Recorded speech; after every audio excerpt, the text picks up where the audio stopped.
Bem-vindos a mais um podcast que veio para descomplicar. Seja lá o que estiver complicado na sua vida. E hoje a gente está aqui com o Felipe Sablevichos. Fê, eu me nego a falar tudo que você tem, porque é muita coisa. Muitas qualidades, né, gente? Imagina. Ele é um super empreendedor e a gente veio falar hoje que atrás de cada CNPJ existe um CPF. Com certeza. Né? E nenhum CNPJ resiste sem um CPF forte. Então, Fê, se apresente para todas as pessoas que estão nos assistindo e fale um pouquinho sobre os seus negócios. Vamos lá. Primeiro momento, eu peço desculpas de antemão, porque quando liga tudo, vocês veem que para conversar eu converso A gente estava aqui já tranquilo, batendo né? vários papos. Esse Sim. podcast já começou faz um tempo Sim, que a um gente estava aqui. tempinho. Mas quando vai no pra valer, eu dou uma travada, a timidez vem. Normal, com o começo tudo, é assim né? mesmo, depois acostuma, Sim, normal. mas primeiro eu queria agradecê-las pelo convite, Lari e Paloma. E é difícil falar da gente mesmo, né? Se apresentar, assim. Me apresento como Felipe Sablevichos, proprietário do Senhor Sablevichos em Cesário Lange.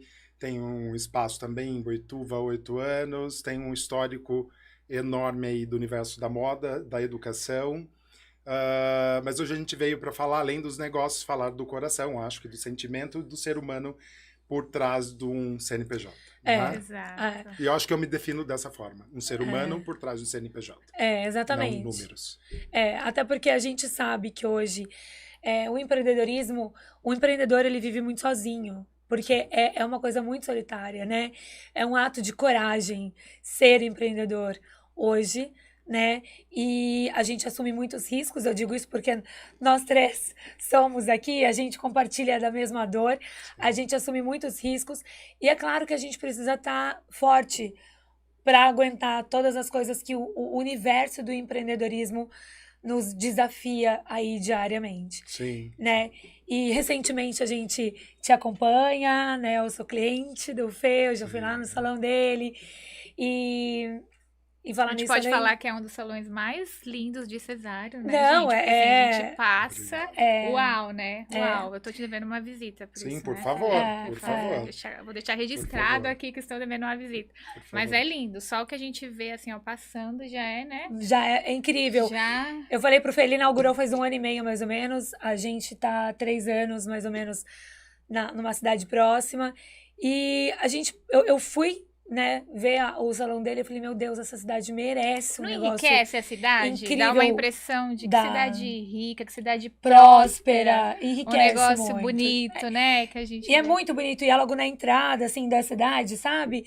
E aí eu queria já que desse certo, porque eu falei, eu quero um salão assim, eu quero frequentar um lugar desse, né? Eu sentia falta disso na cidade.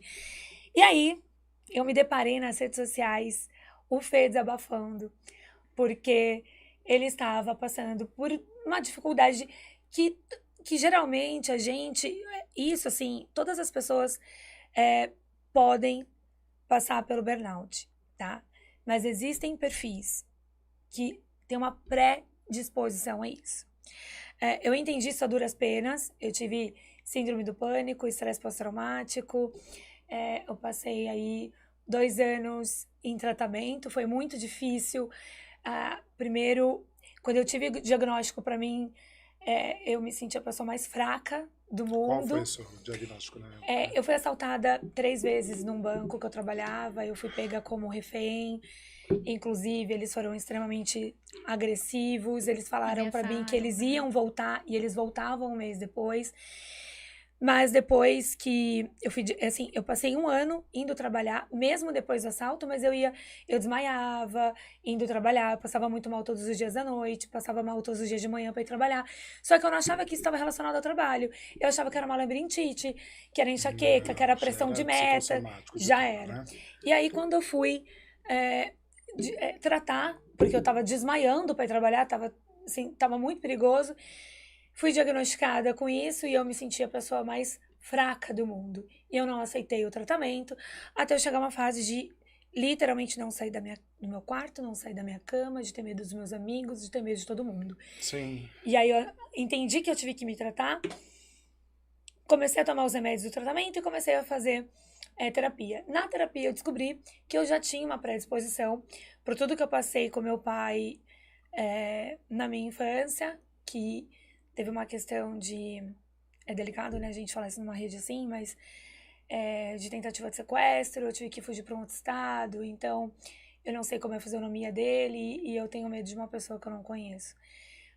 Eu tenho uma sensação com uma pessoa que eu não conheço que ia me fazer mal.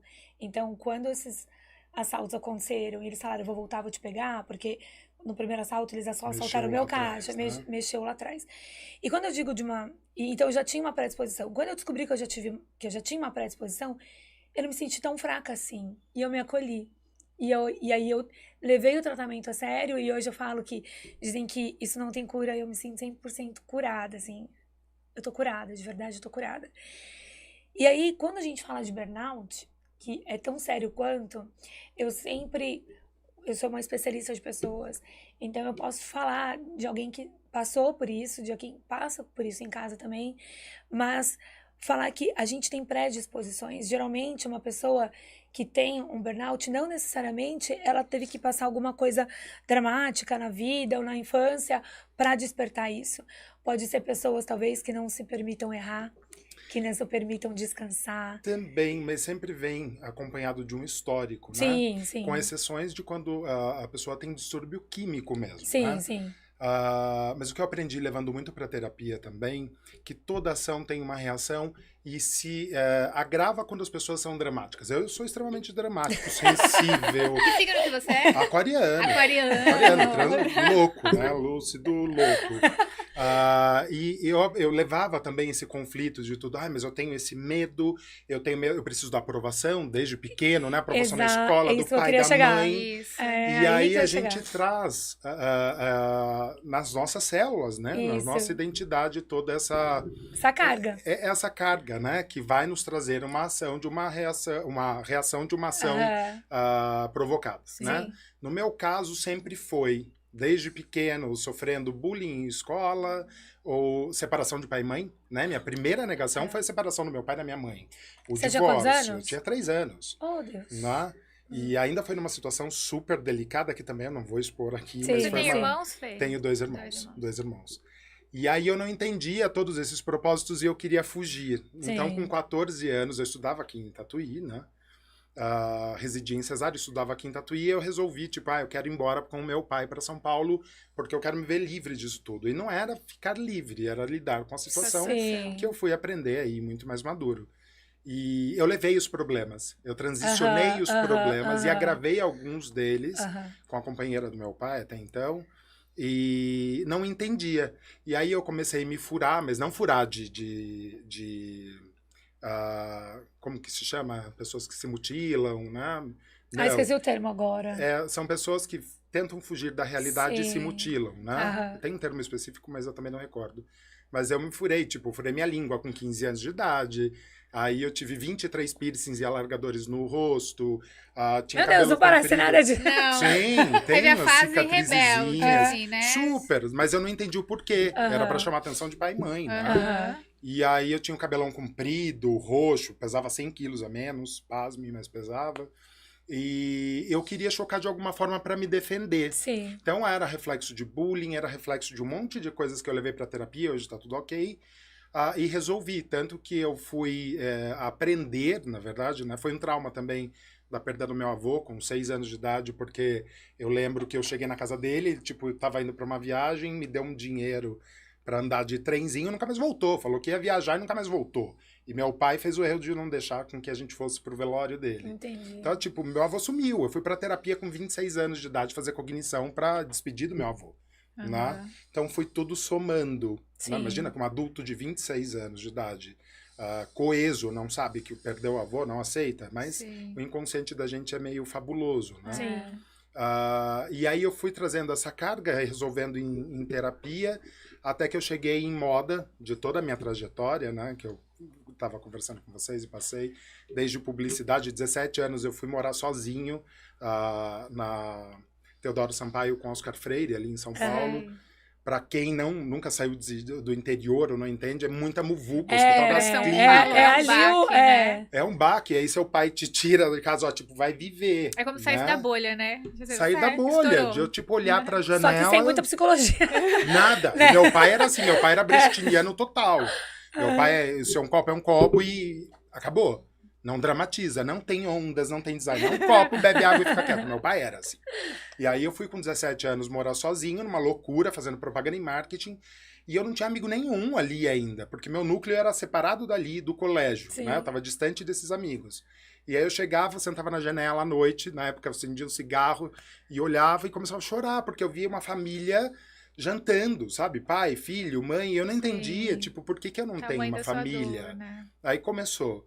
E aí eu comecei a me defender psicologicamente em propaganda e marketing, quando eu cheguei no 3º ano de propaganda e marketing, e tinha um professor que, sei lá, Deus o abençoe para não falar outra coisa, mas ele me perseguia a faculdade toda, porque eu sempre gostei de questionar e fazia. Não tinha nota baixa nenhuma, mas eu fazia. E uma peça publicitária, ele queria que eu fizesse uma analogia e separasse classe social por cor de chinela havaiana. Então, tipo, chinelo branco e preto tinha que ser correspondente à classe A. Lá atrás, isso nós estamos falando de 20 anos atrás, 22 anos atrás. E o azul era considerado classe D, pedreiro, usava e tal. Depois que eu terminei a faculdade, 3 anos depois, se torna hype o chinelo azul e branco. Chinelo azul. E aí eu jogo na cara dele, eu falo antes, né? Eu falo, não vou definir um ser humano por cor de chinelo. Sinto muito, senão você vai reprovar, eu vou reprovar, então vamos ver. E eu comecei a pensar os meus medos, né? Porque o Felipe de Cesário Lange, de 14 anos, que saiu por conta de bullying, talvez aceitaria, faria, entregaria e colocaria mais isso na sua carga genética, né? Aí saí, fui pro teatro. O teatro me liberou total. As emoções, porque ali você extravasava. Na verdade, eu me encontrei em relação como artista, né? Porque propaganda e marketing, eu fui para propaganda e marketing porque meu pai e minha mãe, lembro uma coisa bem viva do meu pai, que eu tinha problema com a ex-esposa dele, né? E que foi, na época, supostamente pivô da separação dos meus pais e tal. Eu nunca me dei bem com ela. E na época do Orkut, tinha os depoimentos, né? E eu lembro que ela tinha me feito mal, e eu era meio adolescente. Eu escrevi, era depoimento naquela época, né? Eu lembro. Eu escrevi acabando com ela imprimiu tudo, chegou na frente da família do meu pai para me desmascarar. E olha aqui que ele escreveu. Meu pai parou, leu tudo, e ela falou, você não vai falar nada. Ele, puxa vida, como o Felipe escreve bem. Foi a única coisa que ele falou. E aí, eles me empurravam para ir para propaganda e marketing para trabalhar com redação publicitária. E eu não me encontrava, era muito encaixado. Um aquariano nato, né? Já dramatizava a situação, né? Sim. E no teatro, não. No teatro eu descobri o que era arte de verdade, que eu podia levar a arte, a mensagem, a comunicação. Aprendi oratória, mas eu descobri também que eu era um péssimo ator, porque eu não tinha projeção vocal.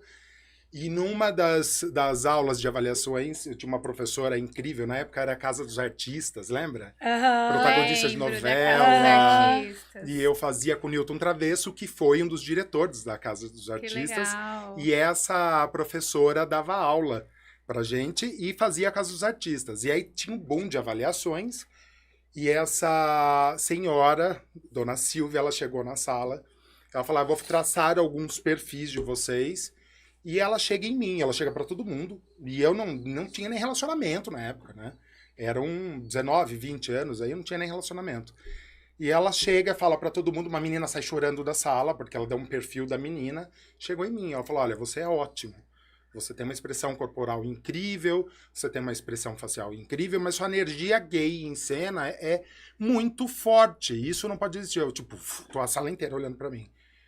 Eu, tipo, não, fui pra coordenação, reclamei e tal. E aí eu falei, não, eu não sirvo pra ter críticas. Aí eu vou trabalhar com backstage. Aí fui pra direção teatral. E ao mesmo tempo o Newton chegava e falava, nossa, você tem uma dramaticidade...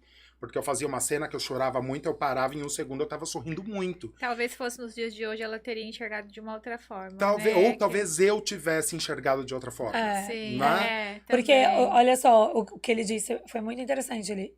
eu vi que eu não estava preparada para receber críticas, né?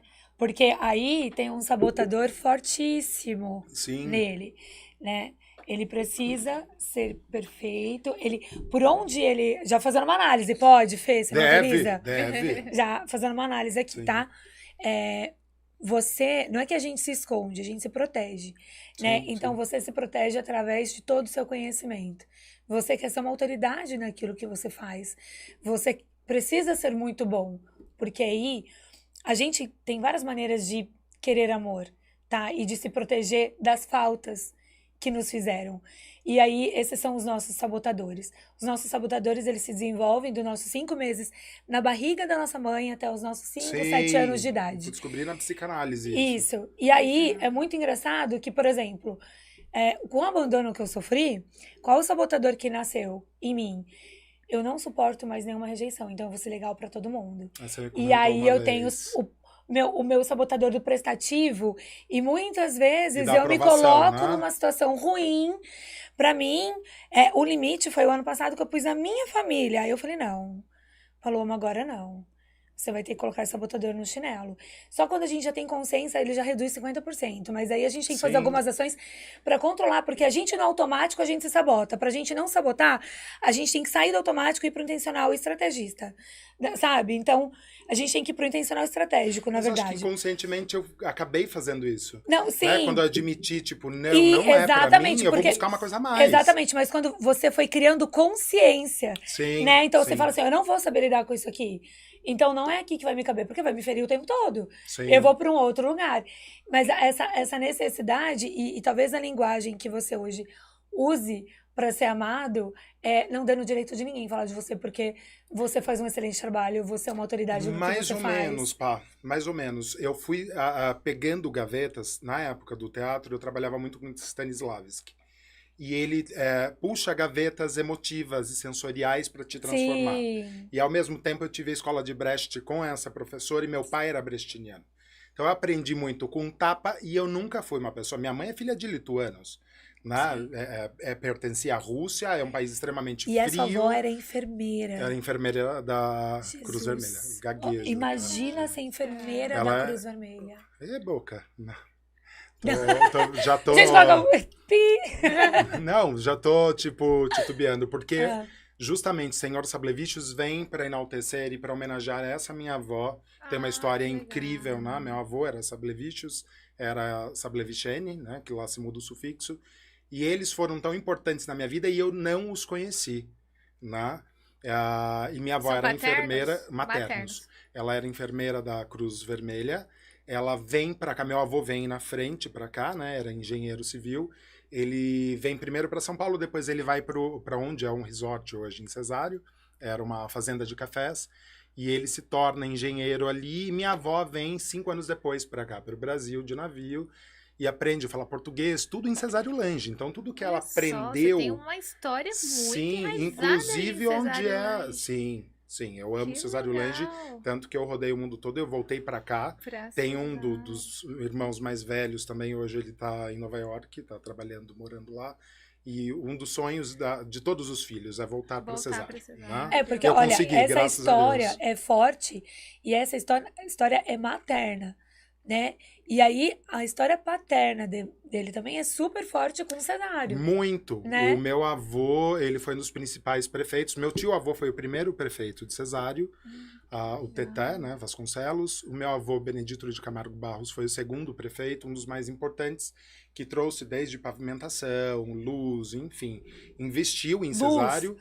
E ele tem uma história muito legal e é muito de mim, eu acho que muito genético dos dois lados. Minha avó veio para cá, precisava da aprovação dos brasileiros para ser inserida e aprender a falar e cozinhar, né? E o meu avô era comerciante, tinha um armazém em Cesário. E aí meu tio-avô chega para ele e fala, Dito, né? Benedito, Dito, apelido, entra para ser prefeito, que todo mundo gosta muito de você e a gente precisa de um sucessor, né? E meu avô, não, eu não vou fazer isso porque eu gosto de todo mundo, eu sou comerciante e não vai. E pro meu tio parar de incomodar e falar, tudo bem, eu vou, desde que eu seja candidato único, ninguém se oponha. A cidade inteira não se opôs, ele foi candidato único e foi eleito, né? Segundo o prefeito de Cesário. Então, nós temos uma raiz muito marcante, muito forte ali. Uma história com Cesário. Sim, né? Nós amamos Cesário. Meu pai vibrava, morando 50 anos em São Paulo, votava em Cesário, era super ativo, né? Então, nós temos esse amor e por isso que eu escolhi Cesário para voltar. Não faria. Até a galeria, quando eu estava construindo, eu ouvia de próprios familiares. Meu, você está fazendo um padrão São Paulo em Cesário, para com isso. Né? E aí eu sempre citava, eu tenho um vizinho que trabalhava no Muro Baixo fazendo banho de joias e tudo no Muro Baixo em vários tonéis. E ele se tornou um dos maiores exportadores de joias do Brasil, da América Latina, e construiu um resort. E aí você fala, mas você vai construir um resort em Cesário Lange? E por que não? Né? Assim como a gente sai e vai para outras cidades para comer, para vestir, para tudo, as pessoas vêm até Cesário. Então, eu voltei para lá com toda essa carga energética histórica que eu tenho e que eu vou continuar trilhando. Para fazer história, para fazer história e também resgatar, porque meus irmãos já são um pouco apartados dessa parte emocional, né? E esse casarão foi a primeira casa que teve banheiro dentro em Cesário, vai fazer 100 anos agora, e foi meu avô quem construiu, que é o senhor Sablevichus hoje. Né? Então, assim, tem que fazer um documentário seu na cidade de Cesário, cara, né? Porque que história incrível. Sim. E como que você foi? Você estava na parte de teatro, né? Tava em teatro, aí eu descobri que eu era um péssimo ator. Como que foi essa transição pro salão? Na verdade, meu pai sempre foi da educação e ele falava, não, vocês vão estudar. E eu lembro que eu pegava, onde é o salão hoje, tinha um bar na esquina. E a mentalidade de empreendedor nato, né? Eu ia pro bar, minha mãe tinha conta no bar. Eu comprava, tipo, chiclete, colocava numa mesinha em frente de casa e vendia mais barato. Porque eu queria ter comércio. Criança, né? E aí, eu faço tudo isso, né? Fazendo propaganda e marketing. Me envolvi num relacionamento que era um cabeleireiro na época. Entendi. Né? E meu pai, tipo, controlava. Eu tinha mesada na época, estudava, não queria que a gente fosse trabalhar. Eu fui fazer um curso de massoterapia para poder trabalhar junto com esse relacionamento que eu tinha na época e fui me inserindo em cabelo e tal. No teatro, que eu me torno um pouco mais ativo na parte capilar, e trabalhando escondido do meu pai, fazendo cursos em relação... E ele era contra, né? Pô, você tá estudando pra caramba pra virar cabeleireiro? E existe esse preconceito. Sim. E a gente sabe que existe até hoje, né? Existia muito mais forte 20 anos atrás. Nenhum pai ia querer que o filho estudasse para ser cabeleireiro, né? E aí eu vou pro teatro, do teatro eu falo, não, o que foi decisivo, que a gente tinha prova no teatro, e tinham várias produtoras. Na época, o Luciano, da Casas Bahia, lá, o Quer Pagar Quanto, sabe? Sei. Ele tava querendo sair porque ele queria fazer Vertigem, teatro e tal, e não ia ficar mais em Casas Bahia. E a gente teve uma prova. Eu falei, pô, eu não tô estudando pra fazer, nada contra, pelo contrário. Queria eu ter a cabeça que eu tenho hoje, eu ia falar 1 milhão de vezes Quer Pagar Quanto, né? Mas na época, era um menino muito transgressor, eu queria fazer uma carreira real, e eu fui pra fazer essa prova. E a produtora inteira, e eu, tipo, gritava, não quero, e era obrigado a fazer. Eu não quero fazer Casas Bahia. Eu joguei o cachê na época, 200 mil, coisa de 2 milhões hoje, já pra não pegar. E falei um monte de coisa, eu não quero fazer Casas Bahia, eu tô aqui por obrigação, não vou fazer. E aí os caras desligaram e falaram, meu, você foi perfeito, eles vão te ligar, com certeza. Porque eu fui o único, porque tinha até uma menina aqui de Cerquilho que ela ficava, vendia o móvel da sala de aula, né? E eu, não, que ridículo, eu não quero. Chegou minha vez, eu fiz isso, e realmente, na época, chegaram a entrar em contato, e eu falei, não é isso que eu quero. Não né? quero mesmo. E eu não queria TV, eu não queria cinema, nada, nem era tão explorado, eu queria teatro, né? Tinha uma cabeça de vanguarda para teatro. Aí eu descubro aí com essa professora e outras coisas que eu não queria teatro para atuar, eu queria teatro para dirigir. Então eu fiz com o Newton Travesso direção teatral também. No final de direção teatral, já aí pegando meu dinheirinho por fora, ajudando em salão, eu descubro o figurino cênico. E aí eu saio do teatro de vez, eu falei, eu preciso ter uma empresa, porque a gente não tem até hoje em São Paulo uma empresa especializada em figurino cênico. E eu falei, eu vou fazer moda, abro uma empresa especializada e vai me facilitar muito cenografia, figurino, enquanto diretor. E aí, no segundo ano de moda, eu fiquei louco, descobri o estilo e a criação. E aí eu me joguei pro outro lado. Mas assim... Você chegou a ter uma marca sua? Tenho. Eu vi na loja. Tenho marcas. Na época, Peças de roupa. eu fiquei... Assim, eu terminei a faculdade de moda, fui fazer pós de direção de criação. Saí de lá, fiz algumas prestações de serviços, inclusive como designer de cores em fábricas de joia, eu monto as cores de esmaltes, enfim. E aí eu saio dessa universidade já com a cabeça, não, vou abrir minha marca. E aí vem 2 professores que hoje são meus padrinhos, o Cesário Parisotto e a Simone Barros. Ele é um grande escultor, tem esculturas desde o Jardim Botânico à Assembleia Legislativa em São Paulo, em aço armado. Ela é decoradora, super pra frente. Hoje eles moram na Itália e ficam Itália, Brasil. E aí eles vêm vendo todo o talento da modéstia, falar do talento, né? Mas eles viram alguma coisa em mim. E aí eles me indicaram para dar aula dentro da própria universidade que eu tinha me formado. E aí o que cai no meu colo, eu falo, tudo é por Deus, né? Meu pai não queria que eu fizesse cabelo, que eu trabalhasse em salão. Cai no meu colo. Você aceita a cadeira de terapias capilares dentro da Unip, no curso de Estética e Cosmética? Caraca. Pô, 27 anos, meu primeiro emprego oficial como professor acadêmico. Eu falei, óbvio. Aí fui para imagem pessoal, que era a minha cadeira de moda, terapias capilares, saí de lá com 6 disciplinas, passei por direito, psicologia, IPT, né? Produção textual. E aí eles estavam me cobrando para fazer mestrado em comunicação, para subir. Meu pai fazia parte da reitoria e diretoria do grupo objetivo da Unip. No começo também ele era contra que eu entrasse. Foi super contra. Eu falei, não foi ele que me indicou, eu vou. Né? Eu preciso fazer meu caminho. Ele chegou até a me oferecer uma propina, tipo, não vai, é o meu ambiente. E aí, eu vou, né? Eu queria mostrar. E começou dentro da própria Unip. Quando eu tava falando dos piercings, né? Aquariano, começa no assunto, vai e volta. E aí os meus piercings caíram quando eu me tornei melhor aluno de moda. Tinha vitrine na Paulista, fazia na Casper Libero, na Gazeta. É uma validação, né? Era uma validação, mas aí eu opa, não preciso me perfurar, eu não preciso chamar atenção no meu corpo. Eu posso mostrar o que eu sei fazer, porque eu amo fazer. Bom. Né? E eu fazia por amor. Então eu tinha a chave do laboratório de moda, eu ficava das 6 da manhã até meia-noite costurando, modelando, e as minhas obras, o meu orgulho era meu pai passar e ver na vitrine 3 meses as minhas obras todas expostas. E fiz tudo isso e fui chamado, ainda com cabelo roxo, tinha sido gordinho, tinha emagrecido muito nessa época, e aí todo perfurado, usava umas roupas, plataformas, cartolas, instituía dia de chapéu na Paulista, parava a Paulista, era bem louco mesmo. E aí a coordenação do curso de moda me chama para fazer parte para coordenar um projeto chamado Projeto Costurando o Futuro, em associação com a Paulista Viva, a Unip e a Black Jeans e a Canatiba, né? Que eram eram oficinas de customização com crianças de rua, de baixa renda, né? E nós fazíamos a customização, venda dos produtos, revertiam para eles. E eu tinha...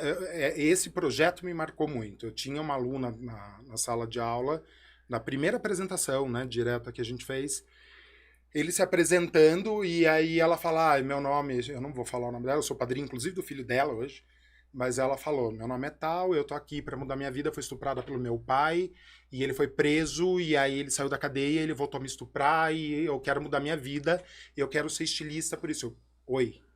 E aí tinha um menino só, que até me arrepia e me emociona muito, ele apanhava do pai dele toda vez que ele ia para essa oficina de corte e costura e customização, porque o pai dele falava que era coisas de homossexuais, né? Trabalhar com isso. E o menino não era. Né? O menino não era gay. Inclusive, ele namorou essa menina depois. E hoje em dia, eu até tenho um grupo com essas meninas e descobri que ele foi morto pela polícia. Né? Então, assim, isso mexeu tanto comigo. E na apresentação, eu cheguei na minha casa, eu olhei pro espelho e falei, não, por quê? E aí eu fiz a autoanálise e talvez um começo de burnout lá naquela época, que na época era, tá com depressão, síndrome maníaco-depressiva e tal. E aí eu comecei a tirar os meus piercings, eu lembro que o primeiro que eu tirei foi da sobrancelha, falei, putz, mas doeu pra caramba pra colocar, né, eu voltei. Eu falei, não é isso que eu quero. Aí eu tirei meu cabelo tava roxo até a raiz, eu tirei todos os piercings e fui colocando num copo de escova de dente, assim, tinha um alargador que cabia meu dedo aqui no nariz. E aí eu peguei estilete, eu não tinha nem tesoura, nem nada em casa. Eu cortei meu cabelo todo com estilete, pintei de preto, tinha várias tintas em casa porque eu mexia no cabelo sempre.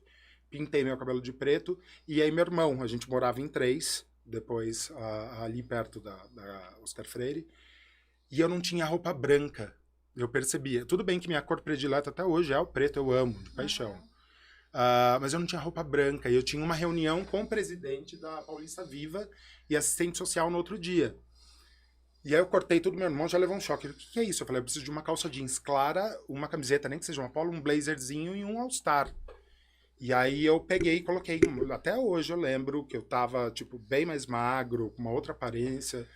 Eu cheguei no corredor da universidade de um blazerzinho azul, em risca de giz, uma polinho branca, e tava com essa roupa que eu tinha pedido pro meu irmão, e eu passei pela coordenadora, tipo, onde vai ser, Cleusa, a reunião? Ela olhou pra mim, ela, Felipe, tipo, mas não era pra você fazer isso. Isso o quê, Cleusa? É pra você vir de você mesmo, não era pra você se transformar assim. E aí foi a primeira atitude que, tipo, não, aquele não era eu. Aquele era um eu que queria chamar atenção, que queria aprovação, que queria chocar para ser visto. Esse sou eu. E aí eu fiquei com esse projeto até o final da faculdade. Esses meus, até então, professores que hoje são os meus padrinhos, me levaram para a Unip. E aí eu comecei a ser cobrado para coordenação, para subir, para fazer uma carreira, né? Porque ninguém é eterno na educação. E meu pai também já estava velho e infelizmente faleceu. E aí eu falei, não é isso que eu quero. Né? E graças a Deus, eu sou assim, eu demoro para fazer alguma coisa, mas quando eu faço muito bem feito. Quando é para... eu tenho lá um espaço, um salão, que é um bistrô montado até hoje. Eu não coloquei aquilo para funcionar porque eu não tenho mão de obra, eu não tenho capacidade, eu não vou colocar isso, então eu não vou fazer. Fica ali. E aí eu saio, vou para a Unip e faço essa carreira que começam a me cobrar, inclusive meu pai, que sempre foi neutro. E aí eu olho para meu pai e falo, não é isso que eu quero.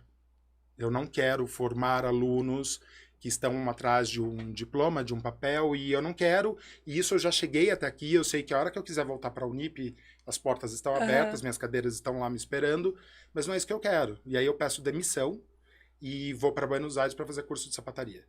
Né? Então você chega num patamar, e aí que eu desliguei... E você foi assim, né, desvendando os caminhos, na verdade, um que levou pro outro, você percebe que eu fui crescendo, e a hora que eu cresci, eu cheguei... Né? Porque quando você é um aluno acadêmico, você olha o professor, nossa, quando você está ali atrás, você fala, nossa, mas não é tanto assim, né? Sim. Né? Os professores não estão muito aí ligados para os alunos diretamente. Aí, tipo, cai a máscara, vai caindo, tipo, a cortina do teatro vai desmontando. E aí eu cheguei num patamar, eu já cheguei aqui. Para onde eu vou a mais do que isso? Eu não tenho, eu vou me tornar uma pessoa conhecida e tal no meio acadêmico, ok, você não vai passar disso. Publiquei 22 livros, ok. Tá? Mas não é Alma de Artista e Aquariana, eu não queria isso, né? Eu queria alguma coisa que eu pudesse realmente falar, eu tenho prazer em viver. E aí eu saio, meu pai fica pé da vida, fala, você tem duas opções, ou você vai me mandar embora, ou eu vou sair, você vai ter que me pagar essa grana. E aí ele, tipo, eu vou dar um jeito de te mandar embora, então, e aí eu vou para Buenos Aires fazer curso de sapataria. Então eu cheguei aqui, eu fui para cá. Tipo, eu falei, não, eu quero ser sapateiro, eu quero fazer sapato do zero. E faço, né, do zero. E aí fui, e até hoje eu estava refletindo antes de vir para cá, eu tive aula em Boedo, em Buenos Aires, com uma senhorinha italiana chamada Júlia, Dona Júlia. Não sei nem se está viva também hoje. Mas ela chegava para mim, e depois do curso, ela, vem cá um pouco, menino, você tem muito coração bom, e eu não estou entendendo o que você está fazendo aqui. Não, mas por que não? E eu aprendendo, costurando e sujo, adorando, né? Ela vem cá, daí ela me leva para um estoque, ela fala, você tá vendo todas as caixas dessas formas? Tô. Ela falou, olha de onde vem. Então, tipo, vem de Novo Hamburgo. O Brasil é um dos principais exportadores de matéria-prima para sapato. O que você veio fazer aqui? Né? A gente importa do Brasil para cá e você vem fazer curso aqui. E aí caiu a ficha. O brasileiro, ele é business to business, né? Ele não tem essa paixão, ele não tem esse coração e esse amor com essa senhora, com quase 90 anos, ainda estava ali atrás do balcão. Então eu fui descobrir, e hoje eu trabalho com amor, eu não trabalho para o dinheiro é consequência, eu não vivo em função do dinheiro. E aí, resumindo, eu voltei de Buenos Aires porque meu companheiro perdeu o rim, teve que transplantar, fazer hemodiálise, porque senão eu teria ficado lá, trabalhando lá. E incrível essa liberdade artística que fora do Brasil se tem, o coração, né? Eles falam com amor do sapato. Aqui no Brasil, não, faz isso aqui que você vai vender 10, né? É diferente. E aí eu volto pra cá e é quando eu falo Deus, universo, você vai plantando as suas sementinhas, vai colhendo. Aí eu chego de viagem a uma ex-aluna, que estava fazendo Miss Brasil. Ela, professora, a gente está precisando muito de um designer de sapatos. Eu vi que você voltou para o Brasil. Você não quer fazer? Eu, tipo, tá, eu faço. Mas eu achei que fosse alguma coisa simplesinha, né? E antes de me desligar da Unip, também fui testando, lá como teatro. Eu dava aula de imagem pessoal e fazia um desfile de tribos com elas todo final de semestre. E eu comecei a fazer... Ai, desculpa. O ansioso, né? Tomando conta. E aí eu comecei a fazer sapatilhas. Eu falei, eu vou testar o mercado, né? Com o que eu acredito. Eu criei sapatilhas de linha Conf com estampas de tribos. Então eu falei, no mínimo eu vou vender para as alunas. E deu certo. Eu comecei a vender essas sapatilhas para elas, abria, tipo, no pátio da faculdade, eu vendia tudo. Aí eu falei, aí que me encorajou a sair da Unip também. Falei, putz, eu vou para lá.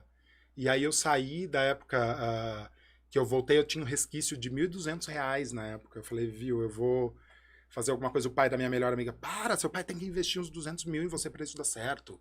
1.200 não vai fazer nada de diferença. Eu, tipo, nossa, aqui... Falei, eu vou mostrar para ele. E eu gosto de desafio. Eu gosto de pessoas, não, você não vai conseguir. Não, eu vou provar que eu vou conseguir. E aí eu volto pra cá, cai o Miss Brasil no meu colo, eu faço a sapatilha de ouro no Miss Brasil, crio a Santa Silvia, que foi minha primeira marca, que é o nome da minha avó materna, paterna, sempre trazendo o lado família, o coração e o propósito. Sim. E aí eu faço a sapatilha de ouro, faço a sandália da Miss Brasil, que foi pra Cisjordânia, no Miss Universo, e aí me sobrou R$1.200 de toda essa aventura que eu criei a minha primeira lojinha em Cesário. Mas eu ia pro Trevo vender sapatilha, e meu irmão passava, pai, o Felipe tá vendendo coisa no Trevo, lá em Cesário, não sei o quê. Sabe o que eu tô achando, desculpa te interromper assim, mas o que eu tô achando incrível dessa conversa é que além de você ter essa alma de artista, o empreendedor nato, né? Que se disponha, assim, ele... foi no teatro. Não é aqui no teatro. Agora é na moda. Não é na moda, agora é na educação. Agora eu quero ser sapateiro. Agora é no sapateiro. E assim, você deu o seu melhor em tudo que você fez e as portas vão se abrindo, né? Só que assim, as pessoas te veem como... Eu tava conversando com a minha gerente lá da clínica ontem. Ela falou, olha, eu fico impressionado como você vai e volta. Semana passada você tá falando uma coisa, agora você tá falando outra. Eu falo, e a vida é pra isso. Eu não tenho que defender uma ideia pro resto da minha vida. Exato, eu acho isso incrível. Quantas pessoas estão infelizes hoje aí, 40 anos no mesmo trabalho, às vezes infelizes. Sim, E elas acham que é tarde demais. Quantas pessoas estão com entre 30 e 40 anos, ou até 50 anos, elas estão infelizes, e elas não se sentem capazes de se reinventarem, construir nada novo. E aí eu falo, cara, você vai aguentar mais 20, 30 anos assim? Exato. Porque quanto tempo você vai demorar pra se aposentar? Exato. E aí você acha que você vai estar nesse estado. Pensa, mais um dia infeliz, mais um dia trabalhando sem propósito, mais um dia levando a vida.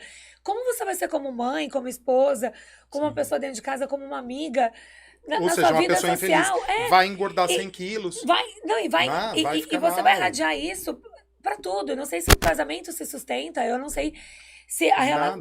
que referência você vai ser como mãe. Então, essa inquietude de você buscar a felicidade e a satisfação é muito inspiradora. Então, mas chegando não foi nem buscar o meu sonho e o que eu iria me realizar. Até a morte do meu pai foi tentando aprovação. Não, eu vou chegar à minha primeira loja de R$1.200, eu fiz 20 mil, abri minha lojinha e minha mãe, na época, não estava falando comigo, porque ela era contra eu ir para Buenos Aires. Eu volto pra cá e os meus pais não se falavam direito ainda por conta da separação. E eu os convido para uma inauguração na minha loja. E era uma loja pequenininha. Mas eu sou fresco, não fresco. Eu acho que as pessoas que são convidadas, elas, no mínimo, merecem o seu respeito, né? Então eu sirvo champanhe e caviar mesmo, até pra velório. Eu assisti o seu coquetel de inauguração pelos stories. Alguém me disse, olha, inaugurou um lugar super chique, vai lá ver os stories que tá incrível. Eu fui ver, gente, coisa de artista, cara. E eu gosto, eu acho que a gente merece, né? Lindo, a gente lindo, merece, parabéns, o ser humano foi incrível. merece. Eu acompanhei pelos stories. Obrigado. Mas o ser humano merece esse respeito, né? Não importa se é uma cliente que vai gastar R$50 ou 5 mil, ela merece o mesmo respeito. Mas isso é até uma maneira de uma linguagem do amor, que é o servir. Sim. Porque às vezes você não é a pessoa que mais verbaliza, que mais abraça, que mais beija, mas você é a pessoa que serve. Sim. Né? E aí é o jeito que... E aí, às vezes, a gente só tem que entender que a gente ama assim. Porque fala assim, cara, não sou aquele que vai ficar te abraçando, te tocando, Mas eu sou um cara que, quando eu faço isso, é uma maneira de amar. Sim. Lembra Né? quando De eu falei do demonstrar meu respeito. pai, da minha mãe, da frieza lá dos lituanos do meu pai? Sim. A minha mãe nunca conseguiu verbalizar eu te amo. Nunca. Minha mãe tá viva. Meu pai morreu, o único abraço que eu tive do meu pai fui eu dando nele no leito de morte, né? Então, assim, mas eles fizeram de tudo que podiam, que não podiam Sim, viver. eles amaram de outra maneira, Sim, né? mas a minha É mãe, que a quando gente, vai falar, quando ela é vai criança, falar, a gente tipo, não entende. não, e eu fui me cobrar muito Sim, tempo, sim. né, em relação a isso. E minha mãe, quando eu falo alguma coisa, ela fala, a mãe quer muito bem. Ela não fala eu te amo, e é uma trava dela, ela não teve isso, é outra geração. Hoje em dia eu vejo meus sobrinhos, meu irmão abraça, beija, fala eu te amo, é diferente, né, a geração era outra, e eu buscava essa aprovação. Sim. E aí quando eu coloquei os dois dentro da minha loja, e aí eles olham pro outro, não, o Felipe se encontrou, aí que começa o Senhor Sablevicius a nascer. Aí que a minha mãe me dá um terreno, ele fala, não, tá aqui. É como se fosse uma bênção, Sim. né? Aí eles te abençoaram. Mas sabe o ali. que mais me incentivou na época? Lindo. Foi chegar pro pai da minha melhor amiga, tá vendo os R$1.200? O que viraram? O que viraram? Ele tá, mas seu pai fala, tudo bem, mas se eu não tivesse feito isso, eles não teriam investido em mim. Né? E o que me dá vontade de ir e de tentar acertar é parar com a aprovação, levar pra terapia e falar, não preciso mais disso. E meu pai era muito de linha. E aí eu vejo meu pai saindo de um preconceito, me levando em Boituva, há 8 anos, ele, vem cá, me levou num shopping, dá uma olhada nesse salão. Eu, tá, e aí? Você faz tão bem cabelo. E largava. E eu, tipo, meu pai quer que eu me torne cabeleireiro. Aí eu vou e começo a fazer outros cursos de especialização em terapia capilar e tal. E eu começo a fazer, olha como é incrível, né? Eu começo a fazer cabelo para agradar meu pai na mulher dele, que até então me tratou mal a vida inteira. E eu dou o meu melhor. Sim. E aí era a felicidade do meu pai. E é Deus. Era Deus preparando o tempo todo, porque 2 anos depois ele adoece, fica mal, falece. Eu percebo depois do falecimento dele que era a única pessoa que cuidava de mim, porque eu cuido de todo mundo, e nasci para servir. Eu tenho isso, a gente estava conversando em off, eu tenho isso do servir, e é isso que chateia, até vou te levar no final, no descomplicar para vocês, né? Sim. Que chateia porque eu tenho, é de mim, e eu demorei para aceitar a boa índole, o bom caráter de fazer para o próximo e seguir passos da Bíblia, embora eu tenha uma relação homoafetiva e tudo, eu não acredito que Bíblia seja uma palavra enérgica, nem Deus seja um Deus do temor. Sim, né? Eu acredito na prática. Até Outubro Rosa a gente faz por conta disso, dízimo, 10% do meu ano, né? Que a gente já chega lá. Mas eu trago essa parte de sentimento e falo para os meus sobrinhos ou para quem convive, tenta se assemelhar aos passos de Jesus. Qual é? Dê o seu melhor, né? Não faça esperando nada em troca e tudo. Só que o ser humano hoje, ele tá tão viciado, né, em não aceitar o que é bom que você tá fazendo. Tá fazendo alguma coisa porque tá esperando alguma coisa em troca. Sim. E aí você se doa, triste. Você coloca o seu coração, você faz o seu melhor. E aí leva um tapa. Eu levei há 2 semanas um tapa de uma pessoa que, tipo, eu não esperava. Eu falo, meu, pra quê? E aí é que eu falo, a pessoa que come porcaria, pra não falar a palavra, a pessoa que come porcaria a vida toda, ela toma leite puro e passa mal, né? E o ser humano, ele tá viciado nisso, né? Até hoje. Ele vem muito de antigamente, está viciado, e aí também engloba o assunto depressivo, ansiedade, aprovação e ocasiões de burnout. Mas é que assusta, né? Hoje eu conheço pessoas que já fizeram um comentário de mim, de duvidar, de falar assim, mas por que ela é tão boa assim? Sim. Quando deveria ser ao contrário, né? Jura? Porque ela é tão má, assim. Jura que eu tenho que justificar o porquê eu não vou ficar falando dos outros, por que eu vou sempre olhar com amor, por que eu vou... Jura que aí a coisa vira, né? Então, assim, a pessoa boa, que ela tem que justificar que realmente ela é boa. Sim. Ela é boa porque ela acredita em Deus. Ela é genuína. Ela sabe que cada um dá o que tem. Acima de tudo, ela transfere a energia que ela tem dentro de si. A gente só dá aquilo que a gente tem, a gente só reflete aquilo que a gente possui. Mas as pessoas que são mais eufóricas ou mais coração, mais sensíveis, elas precisam mostrar, olha, eu tô aqui, me notem. Só que, ao mesmo tempo, elas refletem que toda a trajetória da vida delas elas estão jogando um monte de sementinha lá atrás. Então E as pessoas sobre esquecem. O que eu tô plantando, tipo, não, fulano, eu não vou dar uma moeda para um mendigo, tal, porque ele vai usar droga e tal, o problema é dele, né? Não, mas eu não vou... Exato, é sobre sua atitude. Mas você apanhou, mas fulano não reconheceu o que você fez, aí fulano sempre é sobre ele, exato, né? É o que eu fiz, é a minha consciência. A mesma coisa quando alguém te faz mal ou fala de você, e eu era muito reativo. Até um ano e pouco, eu tive o luto tardio do meu pai, eu ia pra rede social, que era quando você começou a acompanhar. Sim. E eu precisava explicar, e eu fui vítima de um monte de coisa, eu queria trazer inovação para a Cesárea, eu fiz uma feira na galeria, feira de moda de outlet, de grandes marcas, de tudo, eu fui apedrejado na cidade, uma associação de comerciantes se uniu para ir na prefeitura, tira esse cara daqui, e eu ia pra rede social e eu comecei a pegar, até a hora que eu peguei, falei, opa, quem são? Qual é a história desse povo? Eles só estão me jogando o que eles têm. Eu não tenho que devolver. Tem uma coisa, né, Fê? O meu pai sempre me disse, Larissa, ninguém chuta cachorro morto. Sim. É aquela conversa, exato. sabe? Mas até então, você assim, chegar e ter essa consciência e falar, não, deixa eu parar. Sim. E o burnout, aí, voltando no burnout, foi ele que me ajudou a falar, não, para. Né? Deixa eu colocar as coisas aqui em cada lugar. Deixa eu organizar, preciso. Né? E tudo, assim, na verdade... Agora que a gente começou o podcast, tá, gente? Sim. Não, porque tudo começou porque, assim, eu vi um salão incrível, maravilhoso, quando eu comecei a frequentar a cidade de Cesarolândia. Eu não moro lá, mas é próximo, então, né, eu vou lá com uma determinada frequência. E aí, eu vi o Fê sofrendo mesmo, assim, ele nas redes sociais, ele desabafando. Cara, eu falei assim, eu falei pra ele, Felipe, eu nunca fiz isso, juro por Deus. Eu fui lá no salão dele, falei, vem aqui, a gente pode conversar. Ela fazendo unha e eu sentado tendo consultoria. Eu falei assim, a gente pode conversar. Portas fechadas. Eu falei assim, Fê, mostra o que você tem de bom, cara. Esse salão é lindo, é incrível. Você faz um serviço maravilhoso, não perde seu tempo. Justificando, é isso que a gente quer ver, sabe? A gente quer ver um Felipe trabalhando, um salão bonito, o antes e depois. A gente, é isso, assim, sabe? Sim. E a gente, como empreendedor, ou como uma pessoa que quer vencer na vida, a gente sabe que desistir não é uma opção. Não tem como. Não necessariamente a gente vai plantar, a gente vai colher onde a gente plantou, porque talvez onde a gente plantou, a pessoa não tem para dar pra gente de volta. Mas Deus é tão justo e maravilhoso que Ele vai colocar outras pessoas na nossa vida, Ele vai colocar outras situações que a gente vai sentir que é sobre a nossa colheita, né? E é muito legal você ter falado também essa questão de o seu pai cuidava de você do jeito dele. Mas também é porque eu também sou assim. Eu não pareço ser uma pessoa que precisa ser cuidada. Eu tive que rugir muito cedo. Então, eu até falei ontem com um cliente, né? Que eu estava fazendo uma devolutiva de um assessment com ele. E esse cliente, ele aceita agressão verbal como uma coisa aceitável, assim, como uma coisa normal do dia a dia.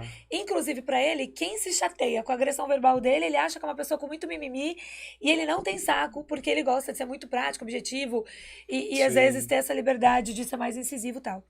E aí eu tava falando pra ele que cada um veio de uma história. Eu falei pra ele, eu não sei da sua criação, mas vamos colocar aqui uma suposição, tá? Que ele tinha tido pais na infância que brigavam e que gritavam entre si. Ele associou que o grito é normal. Que onde tem grito, tem amor. Porque os pais deles gritavam e era normal. Sim. Agora, vamos lá. Eu vim de uma criação que era eu e minha mãe. E justamente por ser eu e minha mãe, nós tínhamos vizinhos, pessoas que eram abusivas. Assim, lá não tem um homem. Então, a gente pode alfinetar elas. Então, por exemplo, isso. Quando eu morava numa casa, minha mãe vivia fervendo água para jogar se alguém entrasse. Porque sabiam que ali não tinha um homem. Quando eu morava num apartamento, eu não podia andar direito, que o vizinho de baixo vinha bater a vassoura ou ameaçar minha mãe. Sua mãe é viva ainda? Minha mãe é viva, graças a Deus. E aí, teve uma vez que minha mãe namorou um cara, e aí ele foi andar rápido. Eu, não, o vizinho vai vir reclamar. Ele falou, o quê? Mas a gente tá andando. Eu, não, mas é que ele reclama. Não anda não, por favor. Porque eu tinha medo. E aí ele falou, então, peraí. Aí ele começou a andar e ele pulava assim. A gente fazia passos de bailarina e pá, pulava. Se surpreenda com esse final de história. O vizinho já foi reclamar, claro. Foi lá ameaçar a minha mãe. Aí o namorado da minha mãe falou, deixa que eu abra a porta. Que ele vai ver que agora aqui tem um homem. Quando o vizinho, o namorado da minha mãe, abriu a porta, ele era funcionário do namorado da minha mãe. Chocada. Universo dando. Gente, depois disso, eu Universo pude brincar em devolvendo. paz na minha casa. Mas o que eu quero dizer é o seguinte: eu tive que aprender a rugir pra nunca mais A situações gente aprende. como essa. Sim. Só que por eu aprender a rugir, e eu ter que rugir desde nova, todo mundo me olha como autossuficiente. A Paloma é autossuficiente. Ela não precisa que ninguém cuide dela. Ela não precisa do colo e do carinho Pelo de ninguém. contrário, às vezes é Imagina. que mais precisa. Isso, que precisa mas que tem tire uma a menina. armadura, Exatamente, tem uma que menina dentro de mim. desconstrua. Tem um menino dentro de você. É que às Sim. vezes a gente não recebe aquilo que a gente precisa porque a gente tá com armadura, né? Sim, ou a gente tem um porto seguro, como era meu pai. Né? Eu tive o ápice do burnout que eu tive ano passado, foi no segundo transplante do Felipe, que é meu companheiro. E assim, no primeiro, eu parei na porta do Foi primeiro no final que eu desse tava... ano, Foi do ano agora, passado, né? no final Foi, do ano eu passado. acompanhei um pouquinho. E aí, tipo, eu tava no enterro da avó da minha secretária. Falei, vou pra casa um pouco, depois eu volto pro enterro, tava no velório. Aí eu cheguei, o celular já tinha tocado umas 3 vezes, eu pego na mão, toca de novo, tipo...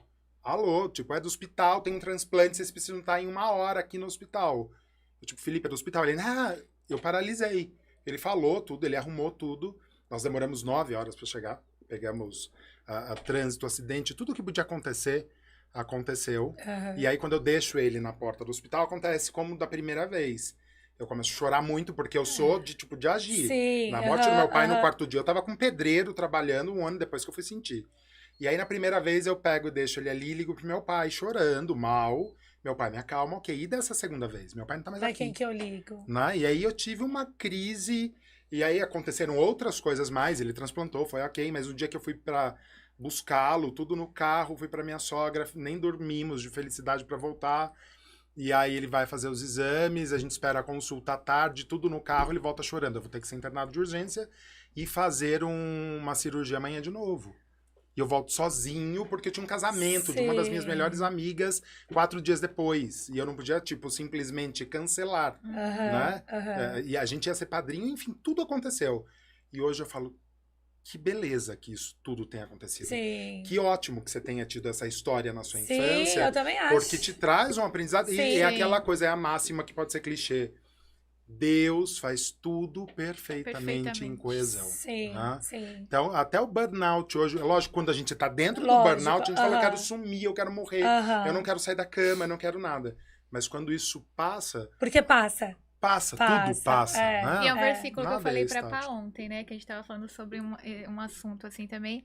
Que tudo coopera para o bem daqueles que amam a Deus. Sim. Tudo coopera. Sim. No final, Sim. tudo vai ser pro bem. Me chegou uma mensagem quando eu tava quase desistindo, e eu fui. Eu fiz Outubro Rosa sozinho, eu fiz tudo sozinho, com as meninas me ajudando, mas o Felipe é meu braço direito. E aí eu chego em dezembro, eu faço esse casamento e eu parei. No meio da festa do casamento, eu falei, eu consegui. E aí eu tinha mais um monte de problemas para resolver, e aí me vem uma mensagem, e Deus escreve por tudo, né? E aparece um videozinho, se Deus não te der obstáculos e problemas, se preocupe, porque aí ele esqueceu da sua existência. Sim. Então assim, aí a partir disso você bate no peito, até me arrepia, você bate no peito e fala, vem Deus. Manda Deus. Manda que eu tô pronto. Né? Sim. Hoje eu encaro um burnout diferente, eu ia para psicólogo, e cheguei até aí pra psiquiatra na época. Meu pai, tipo, esse menino é muito doido. A mulher dele na cabeça. Esse menino é muito doido, ele é muito pra frente e tal. E meu pai era muito pra frente. Minha mãe, o que seu pai tá falando do seu cabelo? Sendo que ele usava peruca e calça boca de sino quando era há quantos anos, né? Tipo, sim, isso não é nada perto de que, né? Exato, tocava, chegou a tocar com Elis Regina, com Chico Buarque, naquela época de festival da cultura, que é todo mundo bicho grilo e louco e tal. E ele, o que ele tá falando, né? E aí eu vou pro terapeuta, pro último, que a gente teve um conflito com a esposa dele, ela na cabeça, não, ele tá louco e tal. Volto eu e e aí, o que você tá fazendo aqui? Meu pai me mandou aqui pra eu sentar pra conversar com você, pra ver o que tá acontecendo. O que aconteceu? Contei toda a história, inclusive foi aqui na esquina do Ópera que aconteceu isso. E aí eu conto tudo, ele, Felipe, vai embora.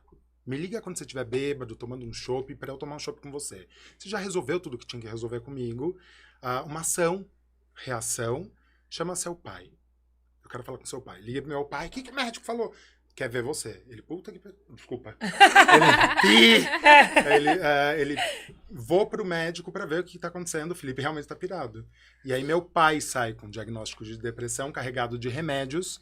E aí a gente descobre que o problema da minha casa, no geral, minha mãe e meu pai, óbvio, mas naquele momento era a fragilidade emocional do meu pai. Dele. E aí meu pai não toma remédio, não quis tomar nada. 2 anos depois é diagnosticado com um câncer terminal.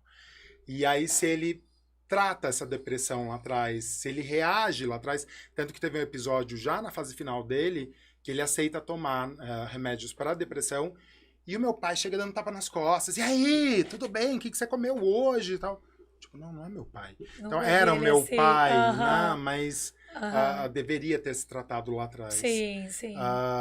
E tudo isso também o universo vai trazendo, vai colocando, só que quando eu perco ele, eu percebo que eu não tenho mais como, eu vou para Buenos Aires. Não, peraí, minha fonte secou. Né? Eu não posso deixar meu negócio agora aqui. Eu tenho um monte de funcionário que depende de mim. Eu não tenho mais ele para falar, viu, eu cansei seguro, de cortar cabelo, o povo tá me enchendo os patovás aqui e eu tô indo embora de volta para São Paulo. Eu não tenho mais isso. Então agora eu tô naquela fase que eu não tenho como voltar. Só que eu tenho como ir. Porque agora que eu tô abrindo as gavetas, esses dias eu até postei, eu falei, o que eu vou fazer nas minhas férias? 8 anos sem férias, falei, janeiro eu vou ficar de férias. Eu vou cuidar desse burnout aí. E eu trabalhei todos os finais de semana, tive uma cliente que foi embora pra Portugal agora com a filha, me liga segunda à noite, tipo, eu quero fazer o cabelo, pelo amor de Deus, e unha e tal. Eu fiquei até meia-noite atendendo e tal. E trabalhei o mês inteiro, né? E aí eu acabei não descansando. E um dia eu subi pra minha casa e tem minha maleta de estilista que eu não abria há uns 10 anos, no mínimo. Eu abri. E sabe quando você sente aquela sensação de criança na escola, que abre material estojo, escolar, aqueles lápis, tudo. Eu falei, por que eu tô fazendo? E eu tinha um projeto de voltar pra moda daqui 10 anos. Embora eu tenha minha linha de óculos, de acessórios, de joias, semi-joias, crio algumas coisas, mas eu queria voltar fortemente para alta costura, que é o que eu gosto. Daqui 10 anos eu falei, não, eu vou voltar hoje. Então eu não posso deixar o cabelo, eu amo cabelo, eu amo todo modelo de negócio, eu amo. Só que eu tô criando braços para que isso vá. E eu tô voltando pra moda agora. Então, assim, todo mundo tirava o Felipe não sabe o que quer. Não é que o Felipe não sabe o que quer. Ele não se limita, o Felipe vai pegar latinha se precisar, ele vai fazer artesanato, ele vai costurar, ele vai cortar cabelo, mas ele corta cabelo. Não, ele não é simplesmente o cabeleireiro, ele é um terapeuta capilar que foi chamado no E ele vai dar o melhor no que ele fizer, né? Exato, e com respeito a quem tá pagando e recebendo o seu serviço, o seu produto. Eu me identifiquei muito com essa história, porque eu já fui de balada, DJ, veterinária, de tudo. Já fiz um pouco de tudo também. E uma vez, uma amiga falou assim pra mim, né? Eu sou leonina, tá? Daí a minha amiga falou assim pra encher... Aquário, eu sou leonina com ascendente em aquário. Meu Deus do céu. É bem isso. Leonina com drama. E ela falou assim pra mim, Lari, você tem que entender uma coisa. Se você vender geladinho no seu condomínio, vai ser o melhor geladinho do seu condomínio. Porque você, assim, tipo, o que você faz, você coloca essência, você coloca amor, você dá o seu melhor. Essa então, energia. não tem isso de, não, mas eu não sirvo pra isso. Não, se você for colocar energia, colocar amor, não tem como dar errado. Né? Você vê, você transitou por tantos lugares diferentes. E fala tudo com muito entusiasmo e com... Sim, empolgação. E assim, impressionante o quanto as portas se abriram pra ele em tudo que ele fez. Na moda, no teatro, sendo sapateiro, depois no cabelo, na lojinha. Sim. As portas se abriram, né? Não foi um negócio assim, eu escolhi isso, só que isso deu errado. Não, e foram coisas, eu fui tão abençoado e sou tão abençoado, acho que pelo universo e por Deus, porque meu irmão na época, ele fica meio enciumado na época da galeria, e ele fala, não, porque eu quero metade da galeria, vou colocar uma distribuidora de água, e ele tinha um antigo escritório de advocacia, onde foi meu primeiro salão, e aí meu pai, não, você tá pirando, Felipe, porque quando eles me deram o terreno, eles me deram para fazer uma lojinha pequenininha, para eu sair do aluguel e expor a minha birosquinha ali, do que eu fazia tinha máquina de estampar, eu fazia tudo manualmente. E aí eu chegava no meu pai, não, mas eu queria tanto, e eu tinha um estúdio de tatuagem junto com a loja. Tá, mas eu não desço se o meu tatuador não descer também. Tá. Podia ter um mezanino aqui. E eu fui fazendo o projeto, e meu pai morreu sem entender o projeto, né, porque não estava pronto. E ele falou, mas o que você vai fazer aqui? E era uma coisa de 30, 40 metros, que se tornou 600 metros. Né? E eu fui ganhando. E o meu irmão ficava assim, e ele ficava na cabeça do meu pai, não, por que tudo isso? Por que ele vai colocar loja? Por que ele vai colocar ateliê? Por que vai colocar coisa para comer? E aí ele bate, não, eu quero esse espaço para colocar distribuidora de água, uma água bem famosa de pH alcalina e tal. Eu falo, tá, pai, vamos lá. O que tem a ver advogado vender água? Nada. E ele mesmo responde, então vai lá. Eu vou fazer cabelo. Loiro demora até 7 horas. Ela precisa do quê? Comer. Ela vem se arrumar para quê? Para uma ocasião, um aniversário, algum evento especial. Eu tenho roupa, ela precisa se vestir. E eu tenho presente. Tinha saboaria na época e decoração. Eu tenho presente. Então tá tudo completo, tudo amarrado. Ele, não, perfeito. E ele seguiu. Né? Ele disse, não, então manda bala. Ele manda bala. Não, o menino é visionário, fica quieto, né, pro meu irmão. Só que não foi. Eu acho que buscar a veia artística e a realização pessoal foi fazendo com que eu fizesse coisas amarradas, acorrentadas. Sim. E aí eu transito. Hoje eu consigo cortar um cabelo, mas eu consigo ver quanto tem de química, bater, olhar para ver se você tem... Para te de falar, analisar, se você Felipe. tem... eu vou te puxar a orelha também, tá? Vou te puxar a orelha de algumas coisinhas, eu não posso falar Gente, no ar. não me expõe. Mas eu consigo detectar quantos meses você tem de progressiva no seu cabelo, né? E assim, todo cabeleireiro deveria saber fazer isso. Mas não quer. Não quer. Né? O que a gente estava conversando antes de começar. É um lugar morno. Faz um cursinho de cabeleireiro ali do lado de uma rodoviária qualquer e acha que tem formação. E não. E uma das coisas que sempre me colocou é que eu sempre fugi da perfeição. Falo que perfeito é só Deus e quando a gente chega na perfeição a gente não tem mais nada para aprender. Que foi o que aconteceu lá no meio acadêmico. Eu falei, não, não quero mais. Então eu sempre fui abrindo braços. Tipo, eu não vou morrer de fome. E muito criativo, muito ousado. Né? Assim, se permitindo arriscar mesmo. Sim. Agora, Fê, deixa eu te falar uma coisa. A gente tem aqui um bloco chamado Rapidinhas. O que é uma rapidinha? A gente fala uma palavra e você fala uma palavra ou uma frase que você faça associação com essa palavra. Tipo de frente com Gabi. Sim, cuidado que... Ó, você já vê que eu quase derrubei microfone, gaguejei, rei copo e sou ansioso. E aí na verdade, vou te falar uma palavra, você vai falar a primeira coisa que vem na sua cabeça, tá? Você vai estar me analisando nisso? Não, sem análise. Olha só. Sem análise. Só pra eu saber, né? É só um bate-bola. Só pra eu saber. Só um bate-bola. Só pra eu saber se eu falo a verdade eu minto. Antes até da rapidinho, eu acho que foi muito legal conversar com o Fê, porque essa inquietude de buscar propósito em tudo que faz, né, inspira as pessoas que às vezes estão com medo, estagnadas, né? A gente entender que o progresso às vezes não é para todo mundo, isso é triste, porque a gente deseja isso para todo mundo. A gente como empreendedores, né, como pessoas autônomas, a gente sabe que crescer não é uma opção. Que hoje, se a gente não cresce, a gente é engolido pelo mercado. Sim. Porque se a gente está se negando a crescer, os nossos concorrentes não. Então, estar estagnado não faz parte do negócio. E é muito bom ver pessoas que estão lutando aí para ser felizes, buscando propósito, fazendo tudo que se propõe a fazer com amor, com entrega, com coração, com respeito, né? Eu acho que isso é muito... Espero que tenha sido muito inspirador para vocês, porque foi pra gente. Sim, e como, como a gente começou, né? O CPF por trás do CNPJ. Porque às vezes as pessoas veem... Nossa, o senhor Sablevichos, e aí vê o Felipe, vê como uma coisa muito assim, peraí... Olha o que essa pessoa tá passando e as coisas estão lá. Exato. O salão tá lá, tá tudo lá. E às vezes porque as pessoas olham a gente e elas têm uma sensação... 95% das pessoas hoje milionárias, elas não nasceram milionárias. Sim. Porque é muito mais fácil a gente achar que o milionário tá milionário porque ele nasceu do que ele construiu aquilo. Sim. E é muito difícil construir isso, né? Sim. Só que às vezes as pessoas ficam nessa desculpinha de eu não nasci no berço de ouro. E aí elas não fazem nada. Só que até quem nasceu em berço de ouro precisa percorrer um caminho. E às vezes o game fica muito mais difícil para quem já nasceu num berço de ouro. Porque eu digo, quando eu jogo videogame com meus filhos, eu gosto de começar desde o início. Porque senão eu não sei todas as funções dos botões que tem quando ele já tá na fase 20 lá. E às vezes uma pessoa que é herdeira, uma pessoa ela já começa na fase 20 e ela não teve aquele processo de preparação de até chegar na fase 20. Eu conheço pessoas herdeiras que perderam. Tive um meu melhor amigo que perdeu praticamente. O pai dele era dono de uma rede de restaurantes.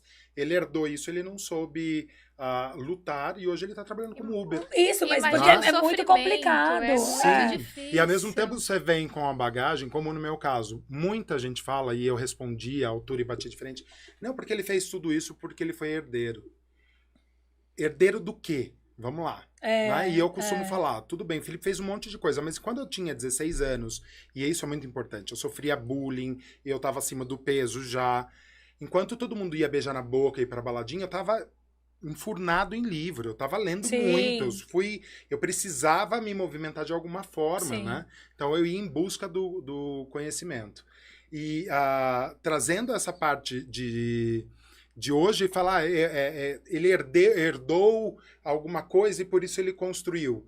Herdei o quê? Vamos lá, um pouco, se for falar, tudo bem, herdança genética, de estudar, sim, ok, meus pais impulsionaram, sim, ok. Mas por mais tenha sido um pouco de grana, significava que meu pai, naquele momento, com a minha mãe, estavam trabalhando e correndo atrás. Sim, né? Por isso que eles puderam deixar. E também não eu não tenho vergonha de falar, não, porque eu herdei uma parte. Não, eles trabalharam para isso. Não é vergonha alguma. E isso também não tem que ser uma coisa. Não tem que ser vergonhoso. É natural, você vai trabalhar. Você vai deixar pros seus filhos.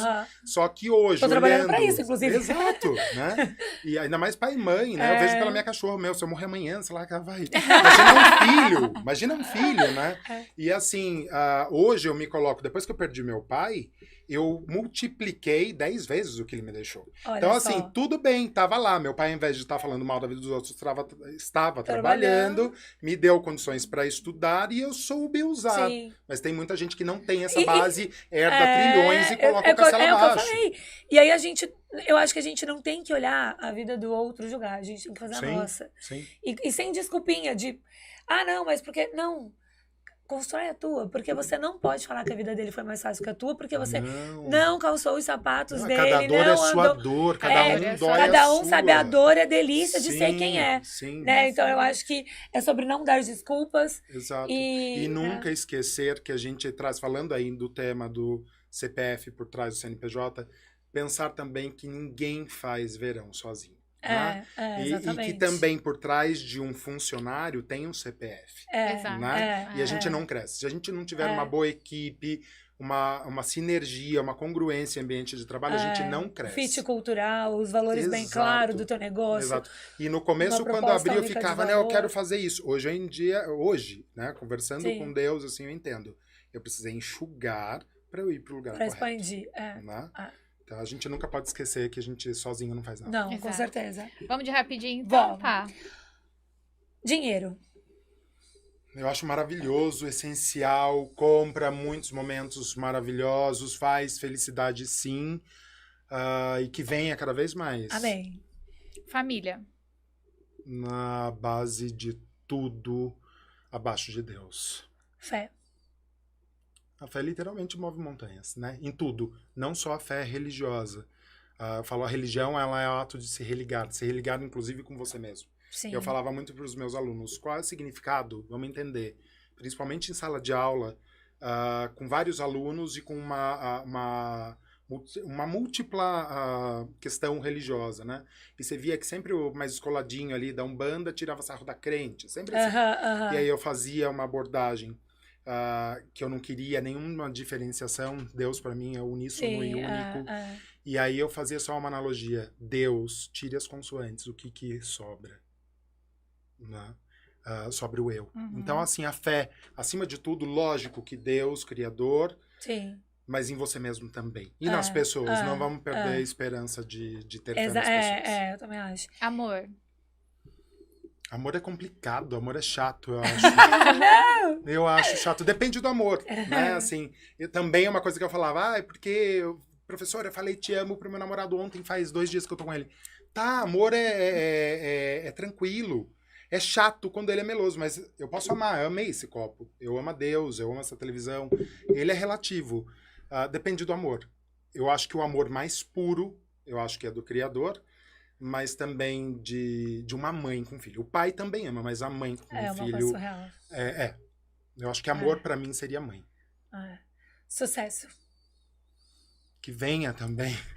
Amém. Sucesso, Tô pronto, Deus. Tô pronto, desce. Não é à toa, ó, 2 S de sucesso, venha. Verdade. Diversão. Não sei o que é isso há uns 10 anos. Juro. Eu acho que divertir pra mim hoje, eu acho que sempre, estão nas pequenas coisas. Estar aqui com vocês é uma diversão. Estar com as minhas clientes é uma diversão. Com amigos íntimos é uma diversão. Estar com o Felipe assistindo Netflix ou, tipo, abraçar minha cachorra é diversão hoje. Sim. Eu acho muito que tem isso da gente levar a vida dessa forma leve, sabe? Sim. Que você leva, a forma como você fala, né? Eu brinco muito assim que quando a gente morrer, vai chegar lá na frente de Deus, ele não vai querer saber quanto a gente conquistou, quantos milhões você fez, quantas pessoas você impactou. Deus vai só perguntar assim, filha, você se divertiu? Exato. Porque eu coloquei você naquele mundo pra se divertir. Você se divertiu? Sim. E aí vou falar o quê? Né? Não, Deus, eu só trabalhei. Não, Levei Deus, tudo né? muito a sério. Levei tudo muito a sério, né? Então é sobre eu a gente. costumo levar as coisas muito a sério. Eu tenho me Hoje cobrado eu isso. levo, mas você falou de balada, eu era na época de moda, eu saía de segunda a segunda. Meu pai chegou a ir com meu irmão pra dentro de uma balada pra buscar, pra ver onde eu tava, porque eu não tinha voltado pra casa. Eu ia pra casa de um amigo, pro outro e tal, e nesse dia eu tava na faculdade. Então viveu, né? Vivi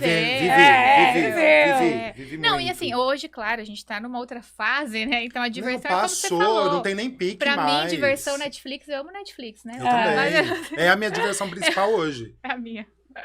É sobre isso. A gente brinca aqui porque fala que eu tenho a cara de mais baladeira e ela a cara de mais séria. Mas Eu é acho o total. contrário, Então, sabia? é o contrário. Eu sou muito séria, gente. Essa aqui é Bom Vivan, já torrou uns milhões em Las Vegas, certeza. Você não, mais disciplinada. Ela? Eu acho, ela bem mais disciplinada. Então, Você é bem mais... Olha só, a Não, gente é foi o num bar. contrário. Não, a gente tava no bar, não, é no Ipanema. No Rio, no Rio. Na Barra. Na Barra. A gente tava na Barra, na Barra, no Rio, que a gente vai fazer uma consultoria para um planejamento estratégico de um cliente lá e passamos a semana toda passada lá. Aí veio a pessoa nos servir lá do quiosque da praia e aí ele falou, trago 3 caipirinhas? Tá? Eu, não, obrigada, a gente quer água de coco. Não sei o que lá. Aí ele vem de novo, trago 3 caipirinhas? Eu, não, obrigada. Ele, vocês não bebem? Eu falei, não, moço, você tem cara de quem bebe. Eu falei, sabe quem bebe aqui nessa mesa? Ela, com essa cara, com essa cara de santa, ela que bebe. Eu tenho cara de ser mais bagunceira, mas eu sou uma pessoa mais Ela séria. é a mais Você acredita? quadradinha, mais Sou certinha. mais conservadora. sou Hoje séria. ou sempre? Sempre, séria. desde, né, pá. Nunca fiquei foi de bêbada na vida. balada. Tá precisando. A gente vai... Eu tô tentando, mas é Nem que seja de champanhe, matar Ela essa me champanhe, você já vai enrola, dançar. Ela me enrola, cara. Ela me Desconstruir, enrola colocar pra tanto. fora essa criança dela. Você dá uma taça de vinho pra ela, ó, pega até dengue, fica lá que ela... Eu fico segurando, assim, Só né? enrola. É. Fê, um compromisso com você mesmo. Hoje, emagrecer esses 100 quilos que toda essa história me trouxe. Essa somatória. Exato. É o seu foi compromisso total. com você esse ano. Hoje, Eu Legal. fiz tudo o que eu precisava fazer, eu encaminhei tudo o que eu precisava. Agora Já tá tudo. eliminei 30 quilos no final do ano com toda essa Que legal. correria, 30 quilos. É que não parece que é muito peso ainda, né? Não, Sou eu muito não vou alto ficar também. reparando assim, né? Mas eu quero emagrecer Gente, 100 o Fê é muito quilos. alto. Eu Só pra sou deixar bem alto. claro que eu me sinto Eu sou alto. uma anãozinha. E aí eu vou, até o final do ano, eu vou fazer minhas plásticas todas. Esse é meu compromisso hoje comigo. Se cuidar, esse ano é seu. Sim, é meu. 2024 Amém, é seu, Senhor. amém. Fê, obrigada pela A Obrigado participação. situação, vocês. só peraí. peraí, que eu Calma trouxe aí. os Ah, situação convites porque pra sempre ela. Não, a gente tá com o tempo bem apertado. É. Foi muito bom te ouvir, Fê. A gente Obrigado, ficaria aqui 2 obrigado. horas por horas. Eu acho que Estão a gente... convidadas para tomar um champanhe Eu comigo acho que eu lá vou no lá Senhor tomar um Sablebichos champanhe. e a gente dá o porre dela. Exato. Depois a gente Jesus, coloca o feedback fechou. aqui. Fechou? Gente, tá, ó. Meu senhor. Marcado aqui, né? A galera vai cobrar. Mas vamos lá, Fê, uma situação que você gostaria de descomplicar aí dentro do empreendedorismo, dentro do que você vive hoje. É uma questão até que eu já adiantei com vocês, que é a questão da mão de obra do interior. Não, do interior, a gente em São Paulo também tem, mas hoje eu estou estabelecido no interior. A gente tem uma complicação enorme com mão de obra. Você tem até uma pessoa que faz uma coisinha bem feita, e aí você precisa que ela venha às 2 horas da tarde para atender uma cliente e falar, eu não posso porque minha filha tá com o nariz escorrendo. Não tem compromisso, né? Não tem vontade de crescer. Sim. Ao mesmo tempo, você tem uma meia boca que você coloca ali, os clientes reclamam. E aí eu abri um salão, eu tenho 12 cadeiras lá dentro, né? A gente ocupa 3. Porque não tem. Eu cheguei a colocar um monte de funcionários lá e tinha... sempre vem panelinha e aí vinham pra minha mesa, assim, tipo, porque é fulano de tal em 3. Eu vou resolver da minha forma, mas eu vou. Como você falou do cara lá que dava expor, eu sou assim, mas sabe quando cansa? Sim. Eu abri a porta e, tipo, reunião agora. Todo mundo para que tá fazendo reunião agora. Falam que vocês estavam falando na frente dela, vamos resolver, né? E aí chega, mesmo fazendo isso, chegou uma pra mim, não, porque é fulano de tal, se ela continuar aqui, e eu não venho mais. E ela era melhor profissional do que a outra. Só que, como que eu vou admitir dentro da minha empresa uma profissional que me peite, que alguém me dê a diretriz do que fazer? Né? Não vou. Não, tá bom, sinta-se à vontade. Então, o que eu descomplicaria hoje, mão de obra qualificada e comprometida aqui no interior. Sim, Fê, agora eu vou falar da parte off, eu sou off e ela é on. Tá. Assim, como eu falei, né, eu tenho hoje o Instituto Paloma Torres, eu faço consultoria para as empresas. Tem empresas em São Paulo e no Rio, atualmente, e eu trabalho com alguns clientes lá de Portugal e Luanda. A mão de obra é surreal, mas é o maior problema hoje das empresas. Eu tenho uma empresa, tenho um cliente que ele tem a mesma vaga há 2 anos. Que assim, a gente contrata, troca, destroca. Porque é muito complicado, a gente vê hoje um nível de desemprego absurdo no país, mas também pessoas despreparadas, um absurdo. Sim. Hoje, o que as empresas estão fazendo como uma estratégia é, além de pagar um salário emocional. Eu até vejo você fazendo isso em algumas coisas. Porque, gente, quando eu falo eu vejo, porque eu acompanho ele no Instagram, o que seria o salário emocional? Né? Então, você vai ter um contrato ali com aquela pessoa, que ela vai ganhar X, a partir do momento que ela te entregar o trabalho dela. O trabalho emocional são coisas simples, porque todo mundo tem a necessidade de ser ouvido, de pertencer, de ser encorajado, de alguém que acredite e confie nele. Muitas vezes as pessoas elas não têm quem confie na sua própria casa. Sim. Sabe? Eu já tive situações extremas com um colaborador que ele levou arma para a empresa e eu tive que desarmar esse colaborador porque ele estava ameaçando o outro. E nessa questão de desarmar essa pessoa, tal, ele foi andando para trás. Isso nem é o correto fazer. Eu tô dizendo uma situação que aconteceu. Isso aconteceu há 15 anos atrás. E ele foi andando, ele encostou num container e aí ele não olhava para mim. Olha pro meu olho. Cadê a arma? Aqui não sei o que ela falando para ele. E ele não olhava no meu rosto. Eu virei o queixo dele e falei, olha no meu olho. Eu falei, eu confio em você, cara. Você pode ser melhor do que isso. Por favor. Me entregue essa arma. Você é um cara bom. Você não precisa se perder assim e tal. Falei com ele, ele me entregou a arma, eu não sabia o que fazer.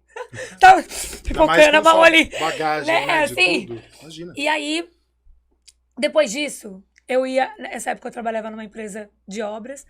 E depois disso, toda vez que eu ia visitar a obra, ele ficava atrás de mim. E eu falava, o que você tá fazendo aqui? Vai trabalhar. Ele, não, eu vou ficar aqui com a senhora, eu vou acompanhar o dia da senhora hoje. Falei, mas eu não preciso acompanhar meu dia. Mas ele nunca tinha ouvido alguém olhado no olho dele, falado que confiava nele. Sim. Então, hoje, o que a gente pode fazer nas companhias, a gente fala muito do salário emocional. Então, por exemplo, qual é o melhor chocolate? Qual o chocolate que você ama? Qual é? Vamos já dizer aqui pra todo mundo. Qual chocolate? Todos, né? Eu amo Rafaelo. Todos. Então, por exemplo, eu amo Rafaelo. Aí pensa, um dia eu fiz um bom trabalho no Sablevistos, no seu salão. E aí, no outro dia, quando eu cheguei pra trabalhar, tinha um Rafaelo. Obrigada.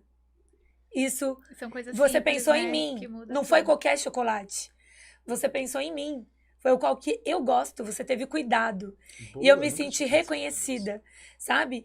Então, é o CPF, né? É por trás. É você tratar ele como alguém, né? Que precisa ser incentivado, que ele precisa acreditar nele, que ele precisa se sentir cuidado, né? E isso faz com que as pessoas desejem trabalhar na sua empresa, porque eu já acho você muito diferenciado, você desenvolve e cuida das suas. Eu gostei muito de, você falou, eu vi uns stories seus falando aqui, a gente arruma as nossas, sim, né? A gente faz, a gente tem um dia para todas se cuidarem entre elas. Eu acho isso incrível. Só que aí eu te pergunto e trago a dúvida para vocês. Eu tive 2 profissionais lá que elas tinham diminuição de trabalho, né? De público. E aí, o que a gente pode fazer numa reunião para organizar isso para que vocês tenham mais lucro? Porque eu não preciso lucrar em cima de ninguém, eu tenho meu trabalho, né? É um diferencial. Preciso ter uma unha dentro do salão para otimizar o tempo da minha cliente. Exatamente. E aí eu zerei a comanda delas de porcentagem do salão, paguei, inclusive, 4 meses de taxas da maquininha para incentivar, e elas foram lá e, tipo, me apunhalaram pelas costas depois. Eu faço isso, eu tento, eu não tinha colocado como um salário emocional, né? Mas eu vou para São Paulo fazer compra, eu levo comer. Sim. Uma lá é nordestina, quer ir vou pro CTN domingo à noite para levar.